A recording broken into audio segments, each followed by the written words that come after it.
ladies and gentlemen, and welcome to Theater Talk. I'm Jack Arnicke, and we are here with the cast, or many of the cast, of Cinderella, the show playing at Proctor's Theater in Schenectady, New York. I'm going to ask each one of the cast members to introduce themselves, tell us a little bit about themselves, where they're from, and what part they play in the show, and then we're going to open it to questions from our audience. So why don't you start off? My name's Michael Callahan. I'm originally from Louisville, Kentucky, and I played the Fox, and I was also in the men's ensemble. Hello, I'm Jillian Butler, and I'm from Discovery Bay, California, East Bay, and I'm in the ensemble in the gold dress. Hello, my name is Ariana Rosario. I am from Clifton, New Jersey, but grew up in Miami, Florida, and I'm in the female ensemble. I wear the teal dress, and I also play one of the page boys with the other voice as well. Hi, I'm Kim Foray. I'm from Maryland, right outside of Washington, D.C., and I was Gabrielle, and that's it. Hi, my name is Audrey Cardwell, and I am from Birmingham, Alabama, and I'm a swing in the show, which means I understudy the entire female ensemble, and I also understudy Gabrielle and Cinderella, and today I played Cinderella.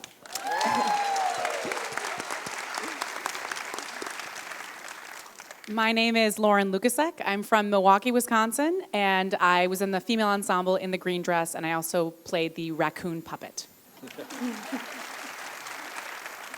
Hi, I'm Cody Davis. I'm originally from Tulsa, Oklahoma, and I'm in the men's ensemble and wore the blue dress. I'm just kidding.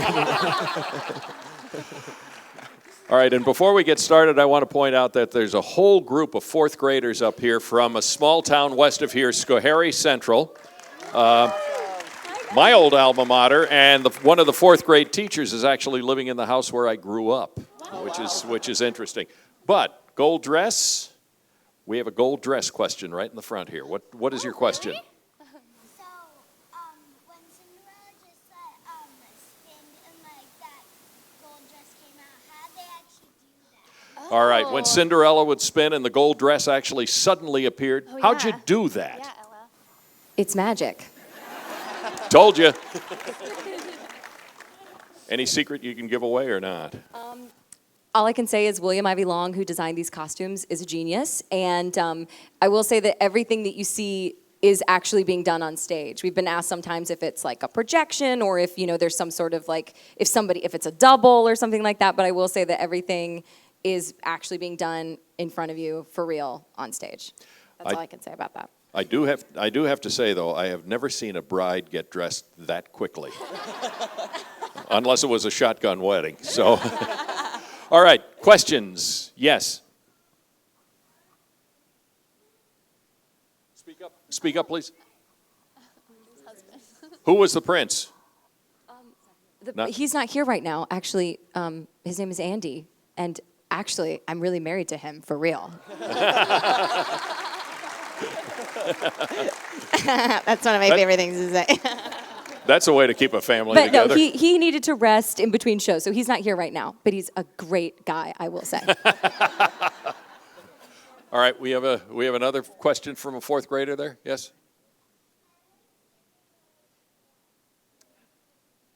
Oh, she likes Cinderella's dress. Wonderful. And yes. How'd you make it onto Broadway? I presume they mean New York, not Schenectady. So, go ahead. Who's been on Broadway? Let's see. Where do I start? For Cinderella, actually, I had auditioned about a year before I actually got the job, and someone was leaving, and they said, if you come in and you fit the costumes, you have the job. So that's how I got onto Broadway for Cinderella. Yeah, but in other times before that, you go in and you audition. I went in and danced first, and then you go in and sing if you get called back, and then sometimes they give you sides as well. So it usually depends on the show, but usually it's like a 3-week process, but it can be even longer, it can be even shorter. I think that's kind of how we all went in. We went in and we either sang first or danced first, and then got cut from there, and then got to keep doing things from there. And then this is the same basic process for all the shows that you Yeah, that same your basic agent process. And then because I was replacing, they already had people on file, and so they knew who they wanted, and then they said, if you fit the costumes, you can be in the show. all right, we'll spend the money on you, but not on the clothes, right? Exactly. All right. Question. Question. Yes.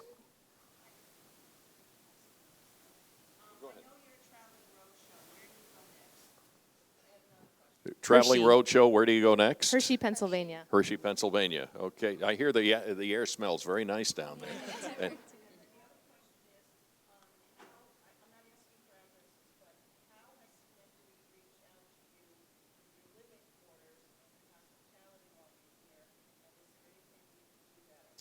Good question. How has Schenectady reached out to you for our hospitality, and is there anything we can do better? We're actually staying in Albany. Across from the mall, which is nice, and the Whole Foods, so, So we all that's have nice. cars. Let's see. And we have rental cars, so it is kind of nice to have a car sometimes. Mm-hmm. But then other theaters, we were able to walk to work, which is also nice. So there's pros and cons to each city, but Schenectady's great. We love it. There must have been, I guess, some overlap of some business in the hotels here, because very often the cast members will stay right here at the Hampton or so on. And the DoubleTree is now open, so they would stay here, so they wouldn't actually have to drive themselves. But Albany's a nice experience, too. Go ahead. But speaking from Schenectady's standpoint, we had a cast party the first night at Backstage, the pub behind, and they were so sweet. They had a buffet for us, and everyone was there to answer any questions, just to welcome us to the city. It was like, come back here if you want to tomorrow night, the rest of the week, go to other places. They told us about everywhere else, and everyone's been so friendly. Yeah. Yeah, and there's a meal for us in between waiting for us after this, too. So we've been taken great care of. Thank you. All right. Thanks for inviting the host here. Questions? Yes, there's a small hand there. Go ahead. How long do you have to practice? I'll answer that. When the tour first started in October of 2014, they had about 2-3 weeks. 5 weeks. Okay. I was a replacement as well. So they had 5 weeks to learn the show and go through the intense tech process, which I just heard about and wasn't a part of, thank God.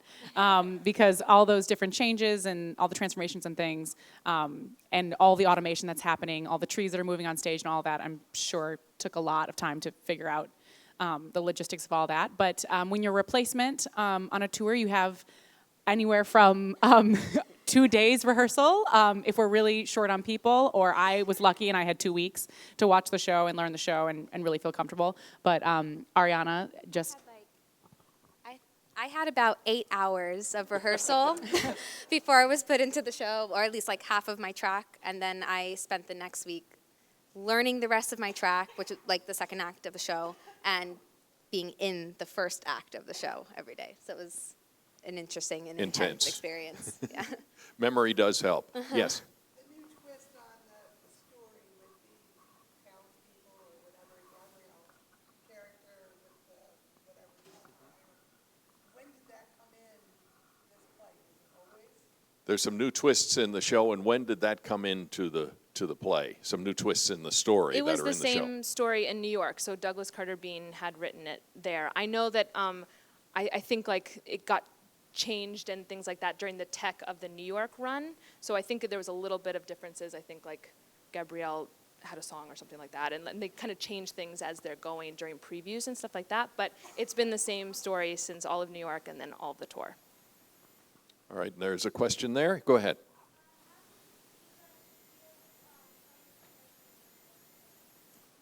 How did you guys feel about playing the characters that you're playing? Happy.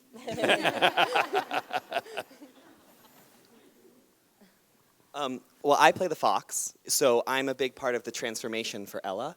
And it's definitely one of the most rewarding parts of the show, because your reactions to watching her go from a peasant girl to a beautiful girl in a dress. Well, she's beautiful as a peasant as well. But that transformation and hearing the reactions and hearing the response to that magic happen on stage is probably one of the most rewarding parts of the show for me. So, I mean, I love it. It's wonderful to be part of that. How important is audience to you? It's everything. I mean, the show can be a completely different energy if the audience is Dead. with us, like you guys were today, or dead in some instances. But, but yeah, I mean, you guys are a part of the show. You are a part of the energy that we get on stage and the way that we pace the show. So it's really a huge part. Okay, questions? Yes.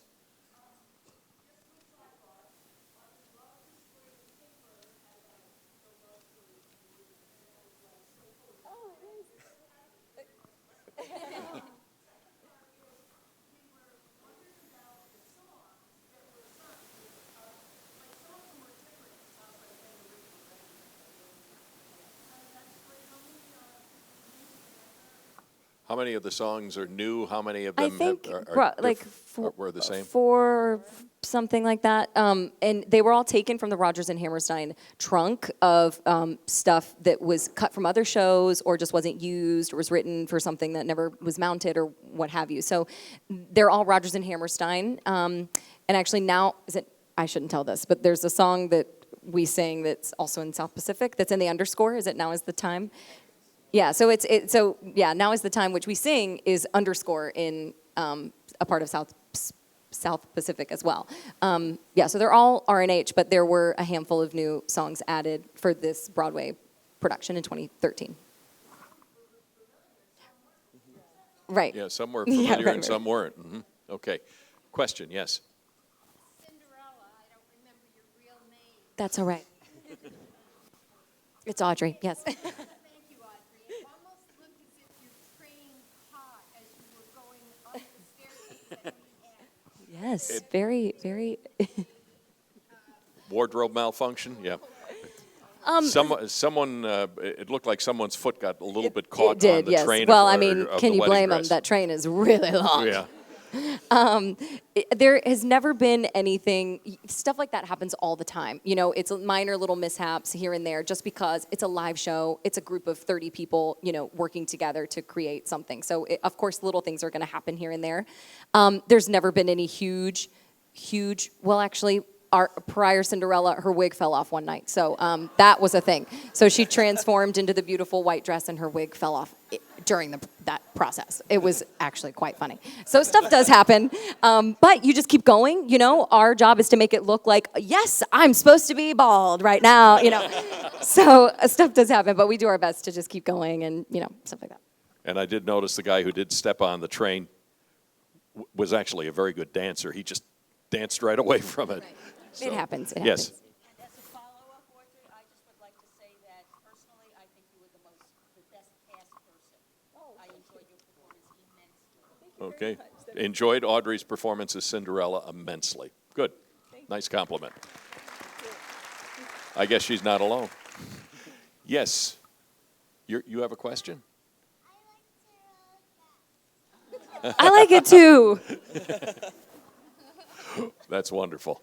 All right, question, yes. I actually grew up with Rodgers and Hammerstein, Leslie Ann Warren, Cinderella, and I love the twist you did on this show, and the writers did a fabulous job to make it more modern. But I wondered if any of you had seen Rodgers and Hammerstein's 1965 movie. Have any of you seen Rodgers and Hammerstein's 1965 movie of Cinderella? It every day of my childhood, like every single day. Yeah, absolutely. All right. And there was a question here, yes.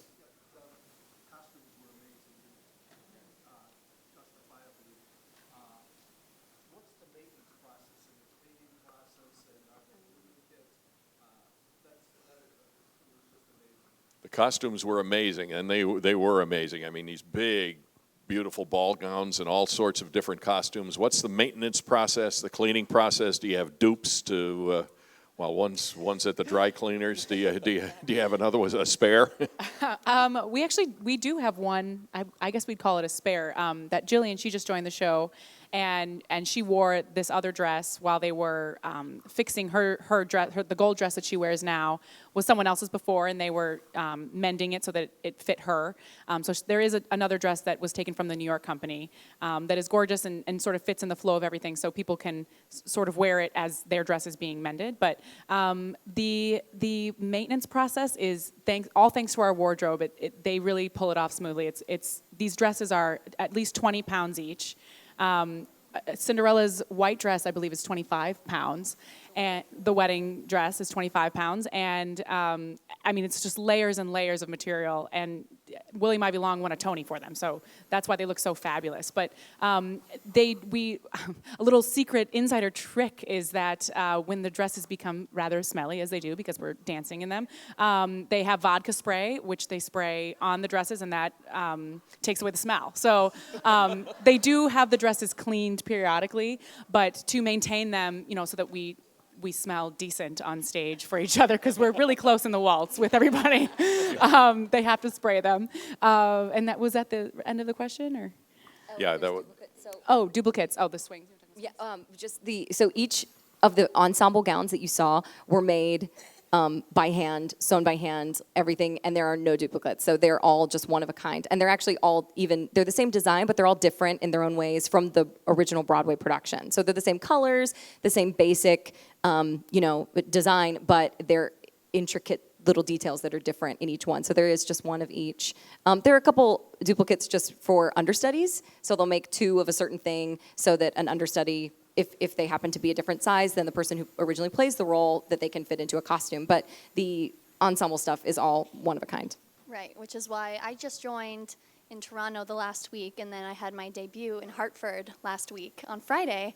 And that's why in order to be a replacement, you have to send in your measurements because they can't make a new dress because it's so intricate and beautiful. So you got to fit the dress if the shoe fits, if the dress fits. Yeah. And I could just see you take it to the cleaners and say, can you have this done in an hour or so? Never work. All right, questions? Yes.